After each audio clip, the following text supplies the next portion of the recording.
Chapter 5. The Ice Party. Saturday came black and star-pocked. The cul-de-sac glowed with tiki torches.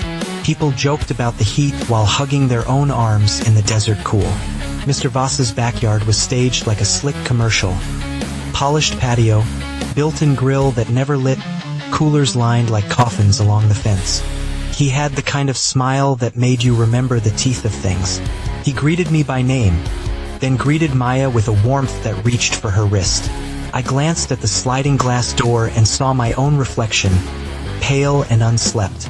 In the glass beside me, where he should have been, the night looked as if it had been touched up.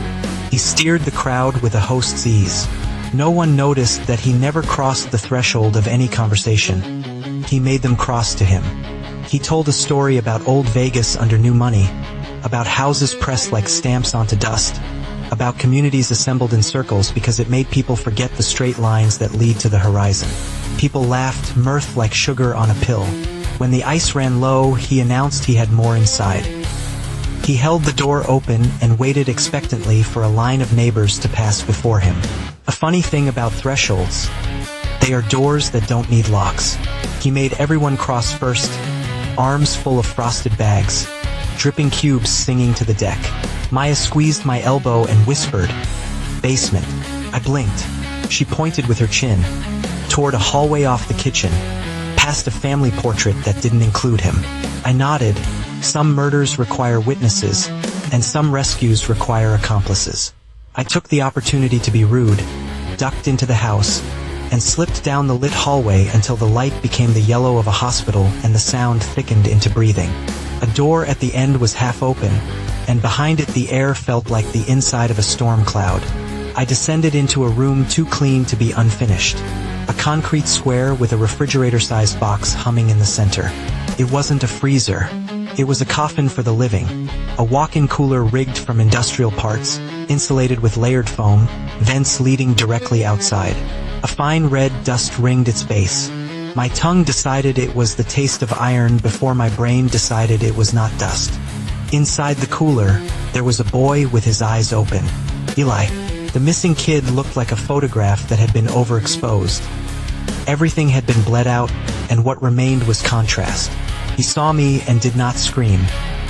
He lifted a hand with slow grace and placed it against the glass. His breath fogged in the shape of someone else's mark. Please, he breathed, or maybe I imagined it. The hinges groaned when I pulled, and the groan sounded like repentance.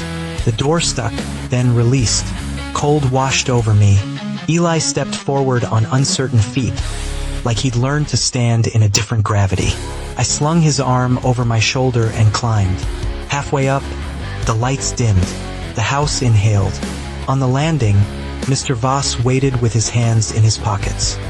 He looked disappointed, like a chef who finds a guest in his pantry. "TSK," he said, and the sound carried farther than the syllable should.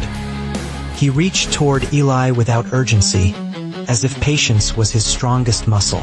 I turned the UV floodlight on without aiming and shoved it forward like a talisman. Light exploded cold and purple-blue.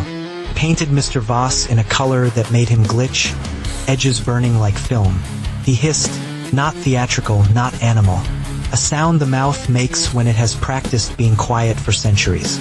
Maya grabbed Eli's other arm from the top of the stairs and yelled, "Run." We did. We barreled through a sliding door and out past human laughter, kneeling to silence. Behind us, he took one step into the night and stopped at a line of chalk no one remembered drawing there. The ice in the coolers cracked in sympathy. He smiled again and showed all his teeth like a set of white keys. "You can keep him for now," he said softly, "but the song is mine."